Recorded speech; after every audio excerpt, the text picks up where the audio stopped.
put my armor on, show you how strong I am.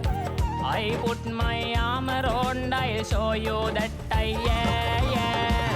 I'm unstoppable. I'm a poster with no brakes. I'm invincible.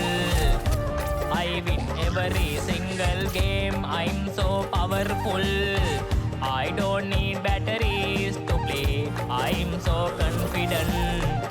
I'm unstoppable today. Unstoppable today. Unstoppable today.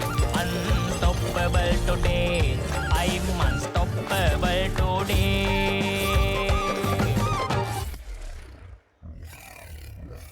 When I first started playing Boneless, I often felt lost as to how I should be progressing in this game. There are yellow quests, blue quests and purple ones. Of course, you can do whatever you feel like, but I do recommend following the yellow ones. The ones you get from Marcus Bohr, where you have to kill new behemoths each time. These are sort of the main progression quests. You're a fucking ugly little... This is an ever-present question in my mind when I'm about to face a brand new behemoth. Should I first do a private hunt to learn the attack patterns, but die a couple of times in the process, or do a group hunt where, although it is easier to defeat the behemoth, I might not learn the attack patterns that well, because the behemoth is not solely focusing on me? There is no right answer. Personally, I do a private hunt once or twice, then always go to a group hunt server to annoy people with my headstand emote. As a new player, learning each behemoth fight can be a real struggle. At this point, don't worry about cells and builds, just craft the elemental resistance armors. If your quest leads you to kill an Ember main, for instance, equip blaze armor but a frost weapon, etc. As you have heard 1,000 times already probably. However, it needs to be said that this can be really annoying when you start out, because you've never killed a blaze behemoth before, so how the hell could you craft a blaze armor? Until you can craft a blaze armor, just use the neutral armor. Then, when you have to kill a Charog for the first time, you can equip the Ember main blaze armor from the previous tier.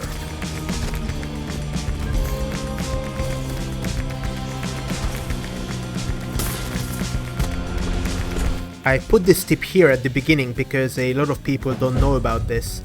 You can drop a supply crate to swap your armor on a hunt and recharge your potions. Even I only realized this after about 100 hours of gameplay, but supply crates are not pay-to-win items you can buy in the shop. They are completely free, rechargeable items, and they recharge after you interact with the island event reward cube.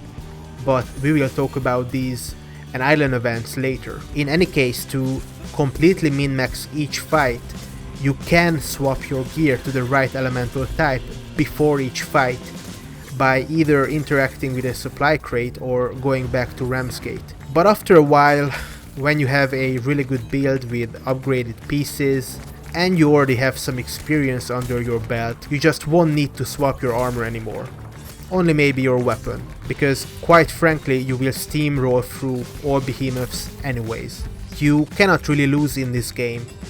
You have infinite revive syringes that recharge even after having used the first 3. By the way, the only way to really lose is if this percentage indicator reaches to 100% and you still can't kill the behemoth after a minute. They just run away and that's it. If there are no supply crates around to recharge your healing potions and revive syringes, you can simply rejoin the same hunt.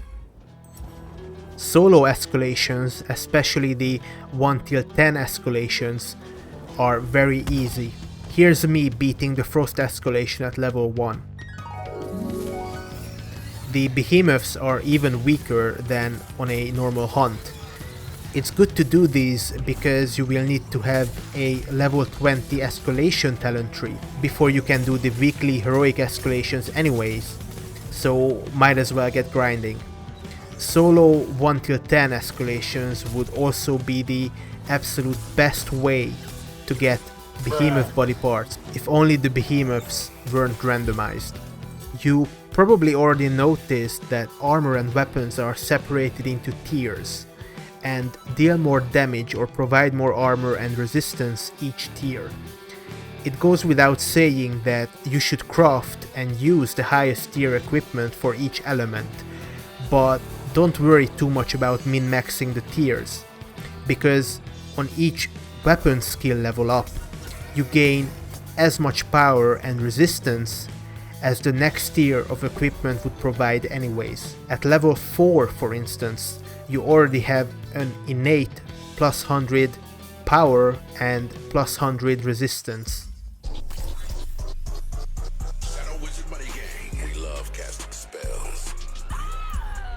I just wanted to briefly mention that you should craft a lantern and an omnicell as soon as you are able to.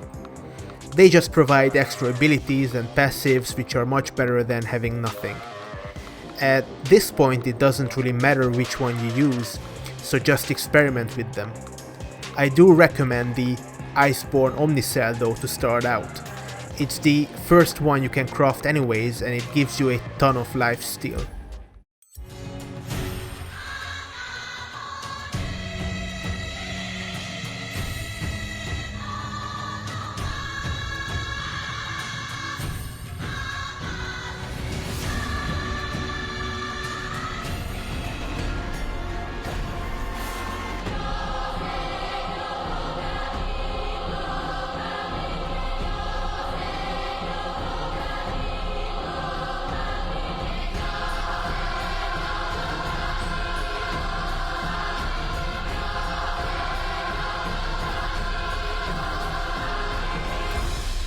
There are 4 types of damage.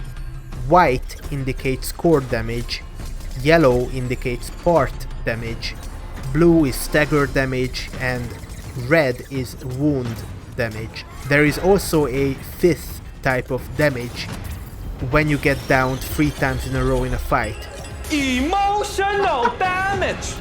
White core damage is the only type of damage that actually affects a behemoth's health pool, which is indicated by the heart icon and is split into 4 stages. At the cusp of each stage, the behemoth might go into an enraged state, empowering its abilities for a while.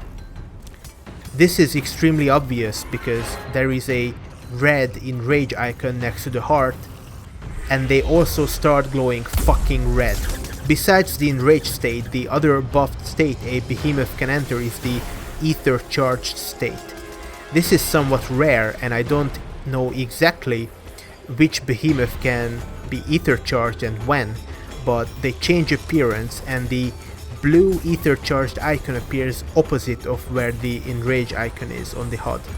Dealing enough yellow part damage breaks a behemoth's body part for you to use in crafting. Parts must be broken before you kill the behemoth. But you don't need to kill the behemoth.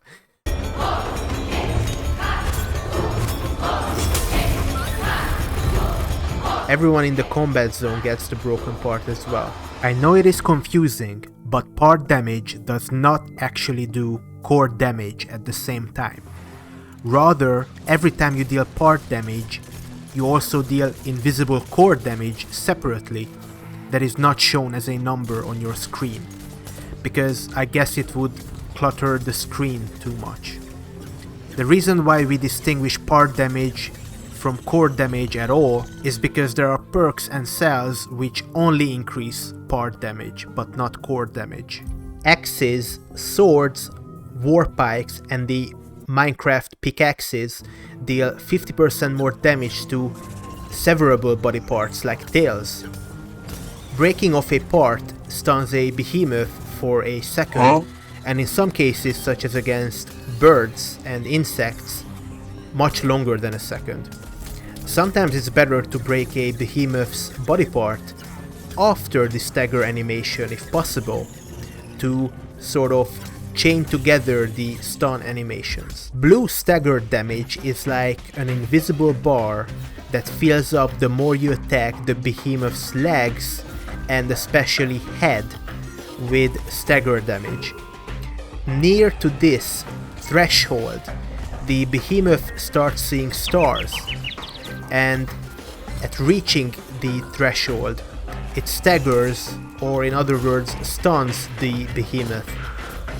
Each consecutive stagger bar takes longer to fill up though.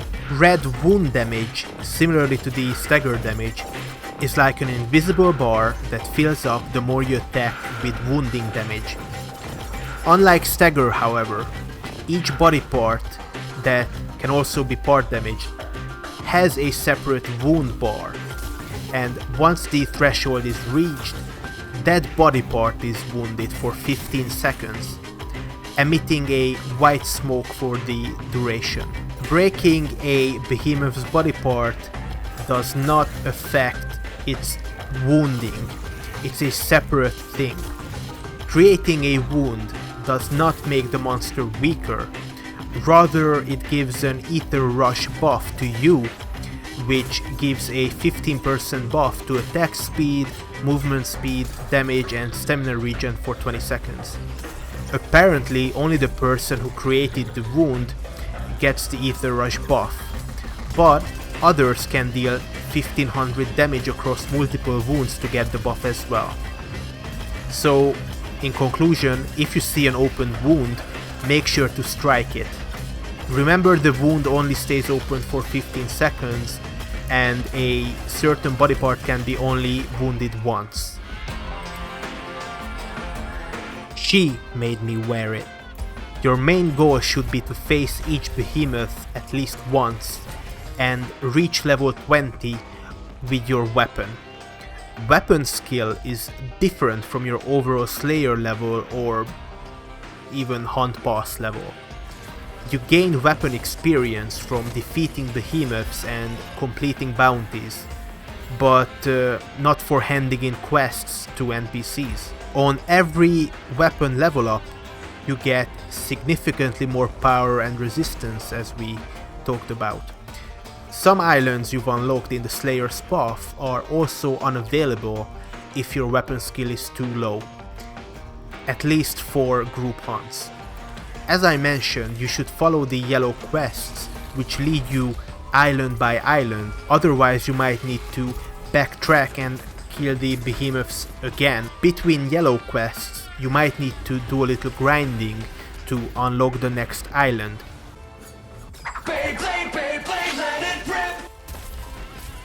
So use your bounty tokens or kill at least 5 behemoths on each island. Each weapon has a separate weapon level too, so I'd recommend sticking to one weapon until level 20, or again you will have to backtrack a lot. One of the most important progression milestones in this game is reforging. It's similar to cookie clicker games, where once you reach the max level you can sort of restart the game, albeit in a more powerful state than before. It's the same in Dauntless. Once you reach level 20 on a weapon, you can reforge it, which puts you back at level 1 weapon skill for that specific weapon, but in return it gives you an Ether Heart. Throughout your Slayer career, you need to reach level 20 and reforge at the very least 10 times with each weapon to get the maximum benefit to your character. More importantly, the Ether Hearts that you get from reforging can be used to upgrade, or in other words, power surge a piece of weapon or armor, significantly increasing their power, armor and perk levels. It's worth noting, and I didn't really know this when I first started, that each power surged weapon and armor is technically equal to another power surged weapon and armor. This means no matter if you are power surging a legendary weapon or you are power surging a really shitty tier 1 weapon, they both will end up providing exactly 120 power and a +3 to a perk. Or similarly, all power surge armor will provide a base 30 armor and a plus 3 perk. Legendary or exotic weapons are great to power surge because they have prismatic cell slots that can house any type of cells. But you probably don't have the ingredients to craft these weapons yet, so you should look at two things instead: the perk that the weapon or armor provides and the cell slots. A really good example for my previous point about power surge stuff being equal. For my wound damage Warpike build, power surging the tier 1 Quill Spike gloves are one of the best options, because not only do they give a wounding perk, they also provide a finesse cell slot to equip even more wounding cells. I think the community would also agree that finesse cell slots are the best ones to prioritize for most builds. Once you get to level 20, it's best to reforge back to level 1 as soon as possible. Even though there are a couple of quests that teach you to bank experience, it's not worth to do because there is a 25% penalty to earning XP after level 20. If you want to reach level 20 to reforge super fast, behemoths 5 levels higher grant the most amount of XP, whereas behemoths 6 levels or lower don't grant any XP. Completing bounties nearly doubles your weapon XP gain, but unfortunately you don't get nearly enough bounty tokens for free. Look at the top of his head! You probably already came across perks which provide passive benefits to your character, and they make up pretty much your entire build. Perks come from armor and cells come from these loot boxes called cores. Don't worry, it's very easy to farm cores, simply by killing behemoths, progressing with a weapon for the first time, and by completing island events. After about a week or two, you will have all the cells you'll ever need, though in their uncombined green cell state at this point. Like I said, island events are great for earning cores. Each hunt island has special events that appear after slaying a couple of behemoths. Throughout these events you have to face off against waves of behemoths, sometimes 2 at the same time, so I do not recommend doing these solo when you start out. At the end, don't forget to collect your crafting materials and cores from the sinister metal box. So many new players don't collect their rewards. Perks can stack up to 6, and you will only ever get green cells, which add only +1 to a perk. You need to combine green cells into blue ones and blue ones into purple ones to maximize your perk space usage. Combining cells can be done at the middleman. I only ever combine the exact same type of 2 cells to guarantee the upgrade will be the exact same type of cell. Possibly the only thing I'd recommend buying for real money in this game is the extra cell combination slots, because it sucks very hard in the beginning to not have access to high level cells and try out different builds properly. Combining green cells to make a blue takes 1 day, combining blue cells takes 2 days, and I think it takes 3 days to reforge a purple cell. So I always spend ether dust to speed up the process when I can. Again, this is really the suckiest part of the game, but you only need to do this once and you have 2 maxed out purple cells forever and you won't need any more. As I said, you only need 2 purple cells to max out a cell passive at +6, and if you think about it, only 8 green cells are required for the 2 purple cells. Any cells you have more than 8 of, you can just simply salvage without thinking about it, gaining ether dust. Also, your power surge gear also provides a +3 cell bonus, so a lot of the times even just 1 purple cell is enough to get the +6. In the old days you could even buy random cells from the middleman every week, but this feature has been disabled for over 2 years now. Again, I only recommend combining the exact same cells. But for more info on what combining different cells gets you, click on the info button at the middleman. Part breaking cells are hated by the community because they don't really increase your overall core DPS, and you have no use for parts after having crafted every armor and every weapon, besides actually breaking the parts and stunning the behemoth for a while in a fight.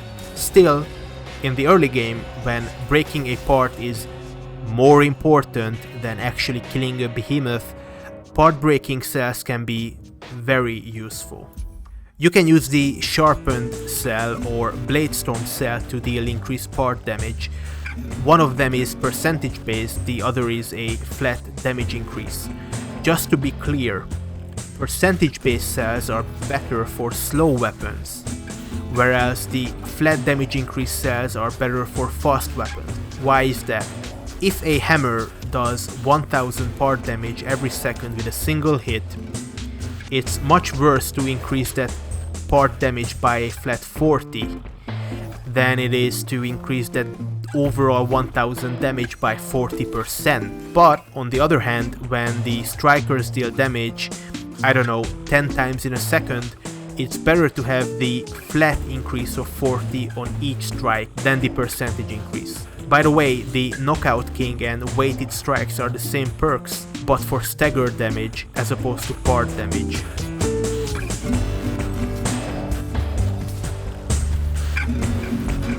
Possibly the best cell for new players is Cascade. It spawns random buffs for you when you use your Lantern ability. If you have at least +2 Cascade, there is a chance of spawning healing orbs. This means that no matter if you're out of healing potions and your supply crate is on cooldown, every 30 seconds when you're using your Lantern ability, you can spawn free healing orbs anyways. Not to mention invincibility orbs at +6 Cascade.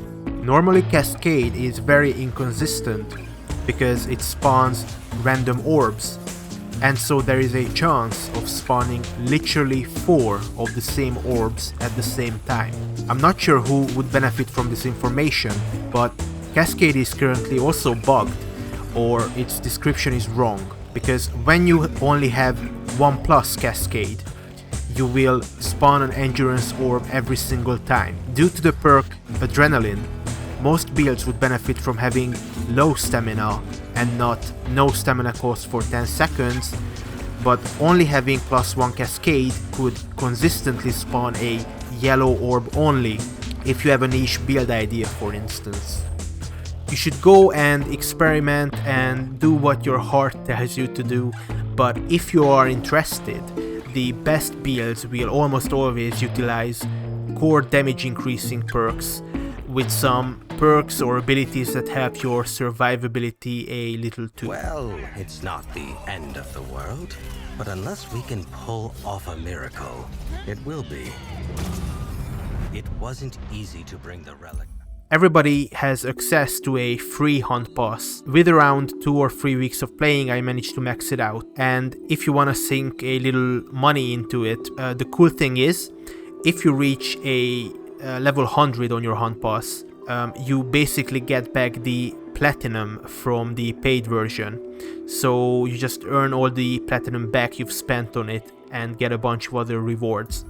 You can also earn something called Pathfinder coins from many things, including dailies, seasonal, weekly challenges, and pretty much just playing the game. You can spend these on cosmetic items, and to be honest, you get a lot of Pathfinder coins from just playing the game. I also recommend spending some Pathfinder coins on the daily cheaper petrol keys, because you can get gold from petrol chests used to unlock a lot of other stuff for you. You should aim to get at least one weapon modification as soon as possible. It just makes your weapon better in some way, and again, it's much better to have something than have nothing. Weapon modifications are an example of things on your Slayer's path that are really worth investing money into. For instance, I had to spend over 100,000 gold to get this amazing X weapon modification, but it was well worth it. This bit's empty! To craft potions and grenades, you need to collect herbs and minerals.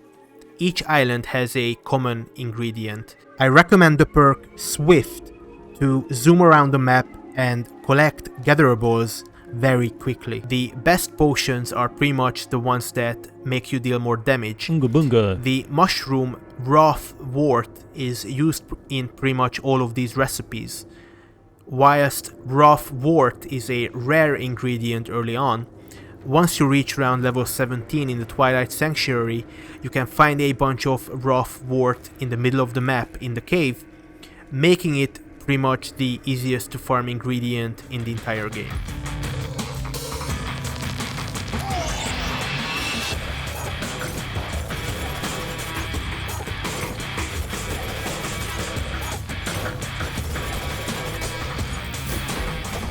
If you need to run a long distance, always sheath your weapon because then you consume no stamina. Don't forget that you have a separate jump button. Miss. It also opens your kite. You gotta do a superhero landing. Wait for it! By going in this up and down motion, you can get really far with your kite. Superhero landing! You can charge your weapon meter on a corpse of a behemoth. He's already dead! Shrikes often do their interruptible flying after spawning a tornado or charging through you. It's much more difficult to interrupt Ember Mains than lesser Ember Mains without trading a hit. This goes for other high-level behemoths too. Sometimes it's best to sort of sidestep and hit the behemoth to stun them without taking damage. There are additional game modes that offer a lot of challenge. 10 till 50 escalations always have a boss behemoth at the end.